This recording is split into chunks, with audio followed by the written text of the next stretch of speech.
You were supposed to die young. The doctors said tuberculosis would take you before you turned 10.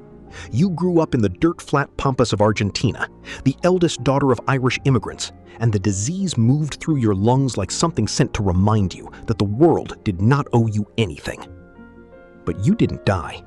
You recovered, slowly, completely, against every prediction. And something in that survival lodged itself in your character like iron. A stubbornness, a refusal, a deep and quiet knowledge that you had already beaten the thing that was supposed to finish you, and nothing that came after could be worse. Your name is Violet Constance Jessop. You are going to survive the Olympic, the Titanic, and the Britannic.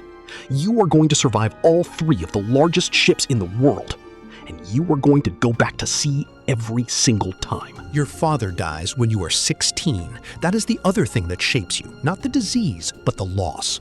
Your mother moves the family from Argentina to England, and she goes to sea to support 7 children, working as a stewardess on the ocean liners that cross between Southampton and New York. When she falls ill, you do what you have always done. You step in. You leave convent school. You walk into the offices of the Royal Mail Steam Packet Company in 1908, and you ask for work. The hiring manager looks at you, 21 years old, dark eyes, thick auburn hair, slender build, and he hesitates. You are too attractive, he tells you.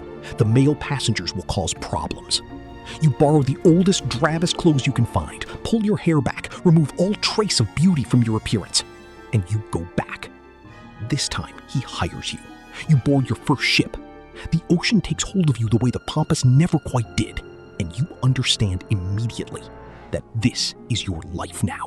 By 1911, you are working as a stewardess for the White Star Line, assigned to the RMS Olympic, the largest ship in the world, the first of 3 extraordinary sister ships being built in Belfast to redefine what ocean travel means. The Olympic is magnificent. 10 decks, a swimming pool, a gymnasium, a Turkish bath, restaurants and cafes and first-class staterooms lined in carved mahogany.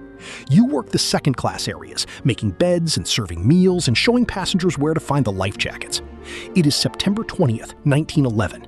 The Olympic is leaving Southampton when she collides with the HMS Hawke, a Royal Navy destroyer. The warship's hull punctures 2 of the Olympic's compartments.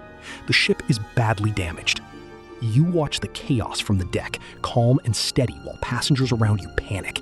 The Olympic limps back to port. Nobody dies. You disembark on steady legs and file the experience away as simply something that happened. A collision. Nothing more. Then they ask if you want to work the Titanic. Your friends encourage it. Your family says you should go. The Titanic is the second of the 3 Olympic-class ships. Newer, larger, improved, already the most famous vessel in the world before she has completed her maiden voyage. You are uncertain at first. You have already been on a ship that collided. Some part of you, the part that survived tuberculosis, the part that watched the Hawke's hull tear open the Olympic side, is perhaps wiser than your 24 years. But you agree. On April 10, 1912, you board the Titanic at Southampton as a stewardess assigned to the first-class section. The ship is extraordinary, a floating palace, the grandeur almost incomprehensible. The first-class staircase rising through the ship's center like the entrance to a cathedral. You show passengers to their rooms. You answer questions. You do your job. And at 11:40 on the night of April 14, 1912, in the North Atlantic Ocean, the Titanic strikes an iceberg. The impact is subtle. That is the frightening thing about it, how quiet the beginning is. A sound like a long scrape of metal, a faint vibration. You are already in bed when it happens. You feel it more than hear it. By the time you have dressed and made your way to the boat deck, the ship is already listing, the bow beginning its long, slow descent, and the officers are loading the lifeboats. You are ordered to the deck to help with the non-English speaking passengers. Your job is to demonstrate what the life jackets look like, how to put them on, to guide people toward the boats through the language barrier with gestures and calm. The cold is extraordinary, a dry North Atlantic cold that feels like it enters through the eyes. The ocean around you is flat and black and enormous. The lifeboats are going down one by one. An officer finds you in the crowd. He hands you a baby. The baby's mother has been separated from her child in the chaos. The officer presses the infant into your arms and tells you to get in lifeboat 16. You get in. You hold the baby. The Titanic's bow goes under. The stern rises. Then the lights go out. You wait 8 hours in the lifeboat. The water around you is full of things it should not contain. When the RMS Carpathia arrives at dawn and you are helped aboard, you are still holding the baby, pressed against your cork life belt, your arms numb from the cold and the hours of holding. On the deck of the Carpathia, a woman lunges at you and tears the infant from your arms without a word. The baby's mother, who had put her child down on the Titanic deck to go fetch something and returned to find the baby gone. She takes the child and runs. She does not say thank you. You are too cold and too exhausted to find this strange. 1,517 people died that night. You are not one of them. You go home to England. You wait. You recover. And then you do the only thing that makes sense to you. You go back to sea. World War I begins in 1914. By 1916, you have enlisted with the British Red Cross, and you are working as a nurse, not just a stewardess now, but a trained medical attendant assigned to the HMHS Britannic, the third and final of the Great White Star sister ships.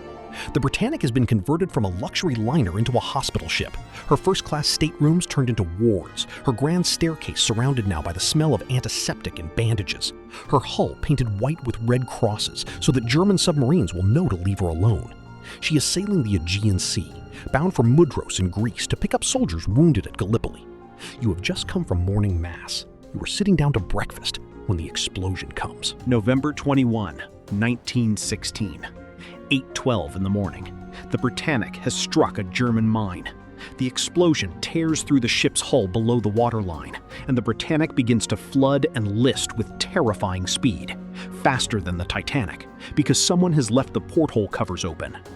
You have been here before, or close enough. You move without hesitation through the tipping corridors toward the boat deck. The order comes to abandon ship. You get into a lifeboat. And then you realize the lifeboat is being dragged toward the Britannic's propellers, the great steel screws still spinning as the ship goes down, churning the water into white foam, and your lifeboat is moving toward them. People in the boat begin to jump. You jump. You hit the water, and the suction from the sinking hull pulls you under, and the ship's keel strikes your head as you are dragged beneath. You are pulled down into the darkness, below a sinking hospital ship in the Aegean Sea, your skull fractured, your leg gashed open on the keel. Then something brings you back up. Later you will say it was your hair, your thick auburn hair creating enough drag in the water to slow the suction and allow you to surface. Whatever it is, you come back up. You were pulled from the water by a lifeboat. You were taken to a British destroyer. You were sitting on the deck, bleeding from your head when you see two familiar faces. The doctors from morning mass come to find you among the survivors. 30 people died on the Britannic that day. You are not one of them. You have now survived disasters on all 3 of the largest ships ever built. You have survived tuberculosis, the collision on the Olympic, the sinking of the Titanic, and the sinking of the Britannic. You have a fractured skull. Your leg will heal. And when the war ends, you will go back to sea again.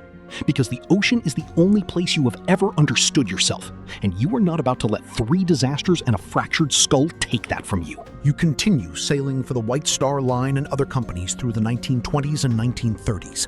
You serve on the Red Star Line's Belgianland. You travel to places most people will never see.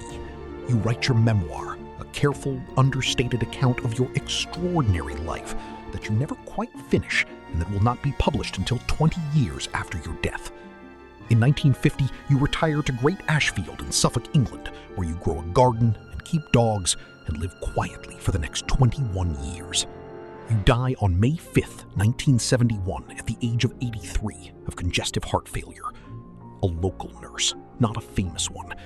A woman who did her job again and again in the most extreme circumstances imaginable, and who always got back on the ship. The world will come to call you Miss Unsinkable. You would have rolled your eyes at that. You were not unsinkable. You knew better than anyone what the sea could do. You had felt the cold of the North Atlantic at 2 in the morning. You had been pulled under the hull of a sinking hospital ship. You had held a stranger's baby for 8 hours in a lifeboat and surrendered it without thanks. You were not unsinkable. You were simply someone who refused every single time to be finished. You survived tuberculosis, the Olympic, the Titanic, and the Britannic, and then you grew a garden in Suffolk, and you were happy. You are Violet Jessop, and and the sea never got you.